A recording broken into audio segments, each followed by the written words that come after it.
നമസ്കാരം. കേരള ന്യൂസ് 60 വാർത്തകൾക്ക് വേണ്ടി നമ്മുടെ ചാനൽ സബ്സ്ക്രൈബ് ചെയ്യാൻ മറക്കണ്ട. ബെല്ലൈക്കൺ ക്ലിക്ക് ചെയ്താൽ മാത്രമാണ് നിങ്ങൾ എന്ന വാർത്തകൾക്ക് നിങ്ങൾക്ക് ലൈവായിട്ട് ലഭിക്കുകയുള്ളൂ. ലൈക്ക് ചെയ്യാനും ഷെയർ ചെയ്യാനും നിങ്ങളുടെ അഭിപ്രായം രേഖപ്പെടുത്താനും ഒരിക്കലും മറന്നു പോകരുത്. വാർത്തയിലേക്ക്. ബിന്ദുവിന്റെ മരണവുമായി ബന്ധപ്പെട്ടുകൊണ്ട് എന്ത് ജാതി രാഷ്ട്രീയ പ്രഹസനമാണ് നമ്മുടെ പ്രതിപക്ഷവും BJP ഒക്കെ കാണിച്ചു കൂട്ടിയതല്ലേ. അവസാനം DYFI കളത്തിലിറങ്ങിയപ്പോൾ നമ്മുടെ യൂത്ത് കോൺഗ്രസ്സുകാര് ഓടിയ ഓട്ടം നമ്മൾ ഇന്നലെ അടൂരിൽ കാണുന്ന സാഹചര്യം ഉണ്ടായി. കാണാത്തവരുണ്ടെങ്കിൽ എന്തായാലും ആ വീഡിയോ ഒന്ന് കാണിക്കാം.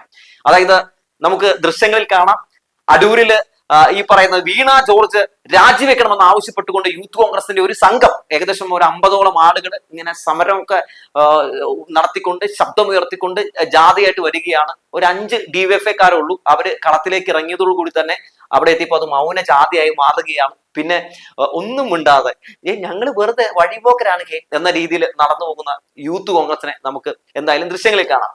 ഇനി മറ്റൊരു പ്രധാനപ്പെട്ട കാര്യം, ഇന്നലെ തന്നെ വീണ ജോർജ് എങ്ങനെയാണ് അങ്ങോട്ടേക്ക് പോയത്? വീണ ജോർജ് വന്നിട്ടുണ്ടെങ്കിൽ ഞങ്ങൾ തടയും, വീണ ജോർജ് ഒന്ന് വീടിന് പുറത്തിറങ്ങനെ കാണട്ടെ എന്നൊക്കെ ആണെന്നല്ലോ യൂത്ത് കോൺഗ്രസും അതുപോലെ തന്നെ കോൺഗ്രസും ഒക്കെ BJP ഒക്കെ ഭീഷണി മുഴക്കിയത്. ഇന്നലെ എങ്ങനെയാണ് ആരോഗ്യവകുപ്പ് മന്ത്രി വീണ ജോർജ് ബിന്ദുവിന്റെ വീട്ടിലേക്ക് വന്നത്?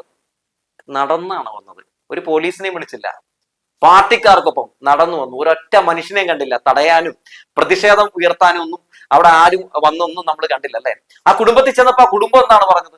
അതായത് ഞങ്ങൾ സർക്കാരിനൊപ്പമാണ് എന്നത് മാത്രമല്ല അച്ഛൻ പറഞ്ഞത്, വിശ്രുതൻ എന്ന് പറയുന്ന ബിന്ദുവിന്റെ ഭർത്താവ് പറഞ്ഞത്, ഞങ്ങൾക്കൊരു പ്രശ്നം ഉണ്ടായിട്ടുണ്ടെങ്കിൽ ഞങ്ങൾ ആദ്യം ഓടിച്ചെല്ലുക, ഞങ്ങൾ ചെന്ന് പറയുക CPMന്റെ ഓഫീസിലായിരിക്കും എന്നാണ് പറഞ്ഞത്.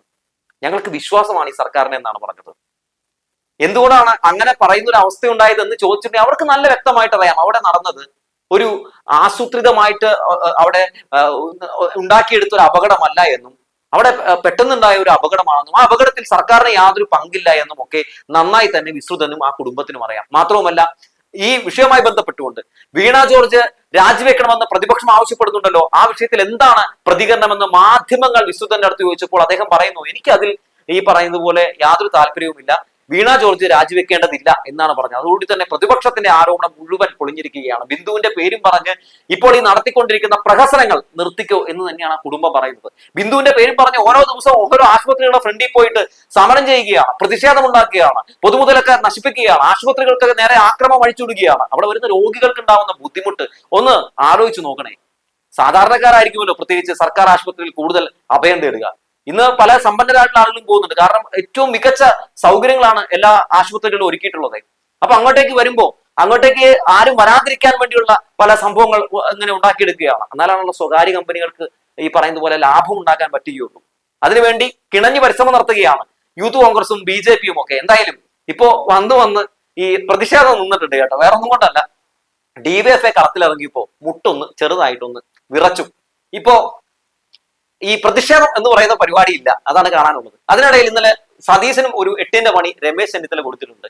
മാധ്യമപ്രവർത്തകർ ചോദിക്കുന്നുണ്ട്, 2013 ഈ പറയുന്ന ബിൽഡിങ്ങിന് ബലക്ഷയമുണ്ട് എന്നൊരു റിപ്പോർട്ട് വന്നിരുന്നല്ലോ, അന്ന് UDFന്റെ സർക്കാരല്ലേ ഭരിച്ചിരുന്നത്, എന്തുകൊണ്ടാണ് അന്ന് ഈ കെട്ടിടം പൊളിച്ചു നീക്കാതിരുന്നത്? എന്തുകൊണ്ടാണ് പുതിയൊരു കെട്ടിടം പണിയാൻ വേണ്ടി തുക അനുവദിക്കാതിരുന്നത് എന്ന് ചോദിച്ചപ്പോ മൂപ്പര് പറയുകയാണ്, ഞങ്ങൾ അതൊക്കെ ചെയ്യാത്തത് കൊണ്ടല്ലേ ഞങ്ങൾ തോറ്റുപോയതെന്ന്. അപ്പൊ ഒന്നും ചെയ്തില്ല എന്ന് നന്നായിട്ട് അറിയാം രമേശ് ചെന്നിത്തലയ്ക്ക്. അപ്പൊ ഞങ്ങളൊക്കെ ചെയ്തു, ഞങ്ങളൊക്കെ എന്തൊക്കെയോ മല മറച്ചു, ഞങ്ങളുടെ കാലഘട്ടത്തിൽ എന്ത് സൂപ്പർ ആയിരുന്നു എന്നൊക്കെയാണല്ലോ ഇന്നലെ വരെ ഈ പറയുന്ന സതീശനും സംഘമൊക്കെ പറഞ്ഞു നടന്നത്. എന്തായാലും മുൻ പ്രതിപക്ഷ നേതാവ് സമ്മതിച്ചിരിക്കുന്നു, അതായത് ഞങ്ങളൊന്നും ചെയ്യാത്തത് കൊണ്ടാണല്ലോ ഞങ്ങൾ തോറ്റതെന്ന്. ഇതിൽ നിന്ന് എല്ലാ കാര്യങ്ങളും വ്യക്തമാണല്ലോ. നോക്കൂ, ഇപ്പൊ എന്തിനാണ് ഈ പ്രതിഷേധം ഉയർത്തുന്നതെന്ന് ചോദിച്ചിട്ടുണ്ടെങ്കിൽ സ്വാഭാവികമായി നമുക്ക് മനസ്സിലാക്കാവുന്നതേ ഉള്ളൂ. അതായത് അവിടെ ഈ ബലക്ഷയം വന്നിട്ടുള്ള കെട്ടിടം ഉപേക്ഷിക്കുകയും അവിടെ ഒരു പുതിയൊരു കെട്ടിടം കിഫ്ബി ഫണ്ട് ഉപയോഗിച്ച് നിർമ്മിക്കുകയും ചെയ്തിരിക്കുന്നു. അത്യാധുനിക സൗകര്യമുള്ള ഒരു മെഡിക്കൽ കോളേജ് അവിടെ വന്നിരിക്കുകയാണ്. അതാണ് പ്രശ്നം പറ്റിയേക്കുന്നത്. അതായത് ഈ സർക്കാർ ഭരിക്കുമ്പോൾ മാത്രം ഇത്തരം മേഖലകൾക്കൊക്കെ കൂടുതൽ ഈ പറയുന്ന പോലെ ഇമ്പോർട്ടൻസ് കൊടുത്തുകൊണ്ട് പല രീതിയിലുള്ള വികസനങ്ങൾ നടത്തിക്കൊണ്ട് ജനങ്ങൾക്ക് ഉപകാരപ്രദമാകുന്ന കാര്യങ്ങൾ ചെയ്യുമ്പോൾ കണ്ണുകടിക്കുകയാണ്. മുൻ ആരോഗ്യവകുപ്പ് മന്ത്രി ഉണ്ടല്ലോ, ഏത് UDFന്റെ ഭരണകാലത്തെ ശിവകുമാർ, മൂപ്പരുടെ പേര് ഈ പറയുന്ന പോലെ എത്ര പേർക്ക് അറിയാം? അന്നത്തെ ആരോഗ്യവകുപ്പ് മന്ത്രി ആരായിരുന്നു എന്ന് ചോദിച്ചിട്ടുണ്ടെങ്കിൽ എല്ലാവരും ബബ്ബ അടിക്കും. അന്നത്തെ പല മന്ത്രിമാരുടെ അവസ്ഥ ആയിരുന്നല്ലോ. അന്നത്തെ ആരോഗ്യവകുപ്പ് മന്ത്രിക്ക് എന്ത് കിണ്ടിയാണ് ചെയ്യാൻ കഴിഞ്ഞിട്ടുള്ളത് ഈ മെഡിക്കൽ കോളേജിന് വേണ്ടി? രക്തം ഗ്രൂപ്പ് മാറി കുത്തിവെച്ച് തിരുവനന്തപുരത്ത് ഒരു രോഗി മരിക്കുന്ന സംഭവം ഉണ്ടായിട്ടുണ്ട്. അന്ന് ആ കുടുംബത്തിന് വേണ്ടി അന്നത്തെ മുൻ ആരോഗ്യവകുപ്പ് മന്ത്രിക്ക് എന്തെങ്കിലും ചെയ്യാൻ കഴിഞ്ഞിട്ടുണ്ടോ? ആ കുടുംബത്തിലേക്ക് ഒന്ന് പോകാൻ കഴിഞ്ഞിട്ടുണ്ടോ? എന്തിനാ ആ സർക്കാരിന് എന്തെങ്കിലും ചെയ്യാൻ കഴിഞ്ഞിട്ടുണ്ടോ? ഒന്നും ചെയ്യാൻ കഴിഞ്ഞിട്ടില്ലല്ലോ. എന്തിന് ഈ കോട്ടയം മെഡിക്കൽ കോളേജിലെ കക്കൂസില് ഒരു കുട്ടി അതൊരു പെൺകുട്ടി പ്രസവിക്കുന്ന സാഹചര്യം ഉണ്ടായില്ലേ? ആ സമയത്തൊക്കെ ഈ എപ്പോഴെങ്കിലും പ്രതിപക്ഷത്തിരുന്നിട്ടുള്ള ഇടതുപക്ഷം അവർക്കെതിരെ ഈ പറയുന്നത് പോലെ കോൺഗ്രസിനെതിരെ ഒരു ശബ്ദം ഉയർത്തിക്കൊണ്ട് അതിൽ രാഷ്ട്രീയം കളിച്ചുകൊണ്ട് രംഗത്തേക്ക് വന്നു ഇല്ല. പക്ഷെ ആ കുടുംബങ്ങളെയൊക്കെ ചേർത്ത് നിർത്തി കേട്ടോ ഇടതുപക്ഷം. അതൊരു പ്രധാനപ്പെട്ട ഒരു കാര്യമാണ്. അല്ലെങ്കിൽ മനുഷ്യനെ അറിയാൻ കഴിയുന്ന, മനുഷ്യത്വം എന്താണെന്ന് അറിയാവുന്ന ഒരു വലിയ വിഭാഗം ആരാണെന്ന് ചോദിച്ചാൽ അത് ഇടതുപക്ഷമാണെന്ന് നമുക്ക് ഉറപ്പിച്ച് പറയാൻ പറ്റുമല്ലോ. അത് തെളിയിക്കുന്ന പല സംഭവങ്ങളാണ് നമ്മൾ കണ്ടുകൊണ്ടിരിക്കുന്നത്. ഇന്ന് വേറൊരു രസകരമായിട്ടുള്ള ഒരു നാടകം കൂടി നടക്കുന്നുണ്ട്. കൊല്ലം ജില്ലാ ആശുപത്രിയുടെ മുമ്പിൽ ശോഭാ സുരേന്ദ്രന്റെ നേതൃത്വത്തിൽ ഒരു സമരം നടത്തുകയാണ്. അവിടെ വരുന്ന രോഗികൾക്ക് ഉണ്ടാകുന്ന ബുദ്ധിമുട്ട് ഈ മൈക്കും വെച്ച് കെട്ടി അങ്ങ് അലറുകയാണ്.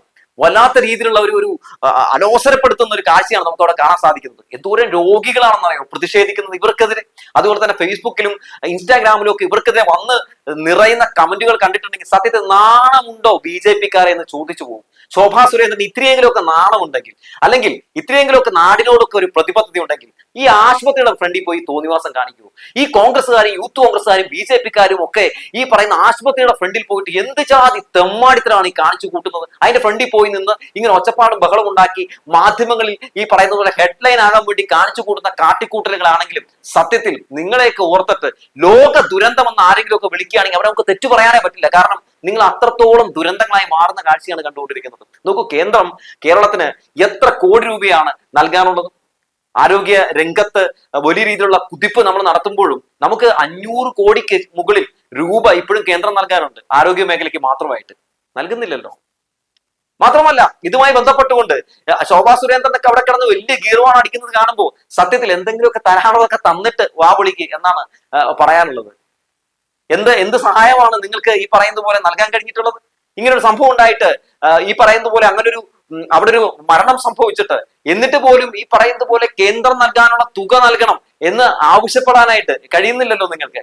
എന്നിട്ട് ഈ നാടിന് വേണ്ടി ഒന്നും ചെയ്യാത്ത, ഒരു ചുക്കും ചുണ്ണാമ്പും ചെയ്യാത്ത ടീമൊക്കെ കോലും പിടിച്ചുകൊണ്ട് അവിടെ നിന്ന് പ്രതിഷേധിക്കുന്നത് കാണുമ്പോൾ സ്വാഭാവികമായും നന്നായിട്ട് പ്രബുദ്ധരായിട്ടുള്ള മലയാളികളെ നിങ്ങൾ നോക്കി ഗംഭീരമായിട്ട് പുച്ഛിക്കും. അത് പുച്ഛിച്ചുകൊണ്ടേയിരിക്കും. അതിലൊന്നും യാതൊരു തർക്കമില്ല എന്നുള്ളതാണ്.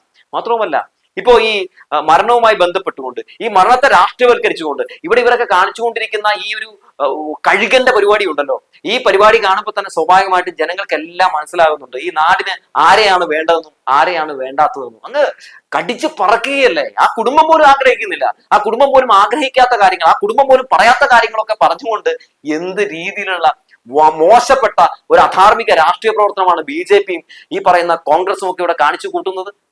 ഇങ്ങനെ ചേർന്ന് നിന്നല്ലേ സമരം നടത്തിക്കൊണ്ടിരിക്കുന്നത്. അതിനിടയ്ക്ക് മാധ്യമങ്ങളിൽ മാരത്തോൺ ലെവലിലാണ് ചർച്ച നടക്കുന്നത്. 3 ദിവസമായിട്ട് ചർച്ച നടത്തുകയാണ് ഒരു വ്യാജ വാർത്തയുമായി ബന്ധപ്പെട്ടുകൊണ്ട്.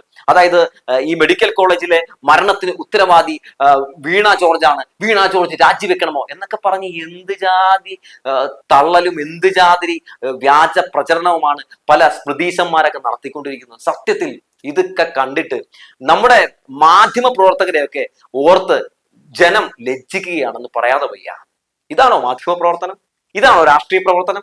നമ്മുടെ നാടിന് ഗുണമുള്ള കാര്യങ്ങൾ അതെല്ലാം തിരസ്കരിച്ചുകൊണ്ട് നമ്മുടെ നാടിനെതിരെ നിന്നുകൊണ്ട് ഇതാണ് രാഷ്ട്രീയ പ്രവർത്തനം, ഇതാണ് മാധ്യമ പ്രവർത്തനം എന്നൊക്കെ പറഞ്ഞിട്ടുണ്ടെങ്കിൽ ഞങ്ങളെപ്പോലുള്ള ആളുകൾക്ക് അത് സമ്മതിച്ചു തരാൻ കുറച്ച് മടിയുണ്ട്. കാരണം വേറെ ഒന്നും കൊണ്ടല്ല, നിങ്ങൾ സത്യത്തിൽ എല്ലാത്തിനും എതിരെയാണ് എന്നുള്ളതാണ്. എല്ലാത്തിനും കടക്കൽ കത്തിവെക്കുന്ന ഒരു നെഗറ്റീവ് ഓടികളാണ് എന്നുള്ള കാര്യത്തിൽ ഒരു തർക്കവുമില്ല എന്നുള്ളതാണ്. നോക്കൂ, ഈ സംഭവവുമായി ബന്ധപ്പെട്ടുകൊണ്ട് കഴിഞ്ഞ കുറച്ച് ദിവസങ്ങളായിട്ട് ഇവർ നടത്തിക്കൊണ്ടിരിക്കുന്ന ഈ ഒരു പ്രതിഷേധത്തിനെതിരെ, അതുപോലെ തന്നെ ഈ ഒരു സമരത്തിനെതിരെ ഒക്കെ എത്ര രീതിയിലുള്ള ജനവികാരമാണ് ഉയർന്നു വരുന്നത്. അപ്പൊ പറയാണ് അതെ കപ്പിത്താൻ ഈ പറയുന്നത് പോലെ ഇവിടുന്ന് മുങ്ങിയേക്കുകയാണ്, നമ്മുടെ കപ്പൽ ആടി ഉലയുകയാണ് എന്നൊക്കെ പറഞ്ഞാണ് നമ്മുടെ മനോരമ അടക്കമുള്ള മാധ്യമങ്ങൾക്ക് വാർത്ത കൊടുക്കുന്നത്. അതായത് ഈ അടിക്കുന്ന അടിയൊന്നും കൊള്ളുന്നില്ല എന്ന് അവർക്കറിയാം. അപ്പൊ പിന്നെ ഇങ്ങനെയൊക്കെ സ്വയം ഒക്കെ പറഞ്ഞൊക്കെ അവര് നിർവൃതി അണിയുന്ന കാഴ്ചയാണ് നമ്മൾ കണ്ടുകൊണ്ടിരിക്കുന്നത്. സതീശനും സംഭവമൊക്കെ ഈ പറയുന്ന പോലെ ആ കുടുംബം ചവിട്ടി പുറത്താക്കിയപ്പോൾ തന്നെ ഓടിയതാണ്. എന്തായാലും മരണ വ്യാപാരികളോട് ഒരു കാര്യം മാത്രമേ പറയാനുള്ളൂ. മനുഷ്യത്വം എന്ന് പറയുന്ന ഒരു സംഭവം നിങ്ങൾക്ക് ഇല്ല എന്നറിയാം. എന്നാലും മനുഷ്യരെ കണ്ട് പഠിക്കുക എന്ന് മാത്രമേ നിങ്ങളോട് ഉപദേശിക്കാനുള്ളൂ എന്ന് പറഞ്ഞു വെച്ചുകൊണ്ട് നിർത്തുകയാണ്.